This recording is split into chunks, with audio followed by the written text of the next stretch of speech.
આપણે ક્યાં? સમય હતો ઈસવીસન 399નો. ચીની યાત્રી ફાહિયાન એના 6 સાથીઓ સાથે ભારત આવવા નીકળ્યો. એનો મુખ્ય ઉદ્દેશ્ય હતો બૌદ્ધ ધર્મના વિનય પિટક નામના ગ્રંથને મેળવવાનો. ચીનથી પેશાવર પહોંચતા જ કષ્ટોની વણઝાર તૂટી પડી. બરફના તોફાનો અને વિકટ માર્ગો. એક સાથી મૃત્યુ પામ્યો. એ જોઈને 3 સાથીઓ ગભરાઈને પાછા વળી ગયા. પણ ફાહિયાનનું મનોબળ મક્કમ હતું. દુઃખના ડુંગરોને ખૂંદીને પણ છેવટે મથુરા પહોંચી ગયો. એના ઉદ્દેશ્યને એણે સફળ કર્યો.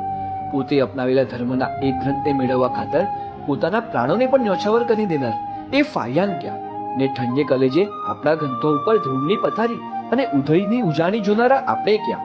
વિનય પિટક ગ્રંથ મેં પોતે જોયો છે. જીન શાસનના ગ્રંથોની તુલનામાં એ ક્યાં આવે એવું નહીં કહું. એ દુનિયાના કોઈ પણ વિદ્વાનને પૂછીને જાણી શકાય છે. મારે તો એટલું જ કહેવું છે કે ફાહિયાન ચીનથી મથુરા સુધી પહોંચી શકે, બર્ફીલા તોફાનો ને ભયાનક વગડાઓ વટાવી શકે, તો આપણે આપણા શ્રી સંઘના જિનાલયની લગભગ લગોલગ આવેલા જ્ઞાન ભંડાર સુધી નહીં પહોંચી શકીએ? આપણે આપણા બાહ્ય ભાવોના તોફાનોને ને પ્રમાદોના વગડાઓને નહીં જ વટાવી શકીએ? જો હા, તો મને કહેવા દો કે આપણામાં કોમન સેન્સ સુદ્ધા નથી.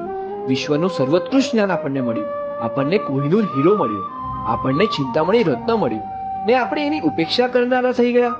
એથી વધુ કમનસીબી બીજી કઈ હોઈ શકે? આટલું નક્કી કરવું છે. રોજ શ્રી સંઘના જ્ઞાન ભંડારમાં જઈને 5 મિનિટ પ્રમાણનો લાભ લેવો, જ્ઞાનના 5 ખમાસમણા આપવા અને રોજ જીનવાણીના કમસે કમ 5 પાના વાંચવા. ફાહિયાનને જો જીન શાસન મળ્યું હોત તો એનો મોક્ષ હાથવેટમાં આવી ગયો હોત. આપણો મોક્ષ પણ હાથવેટમાં આવી શકે છે જો આપણે ફાહિયાન બની શકીએ. જે મળ્યું છે એનું મૂલ્યાંકન કરી શકીએ.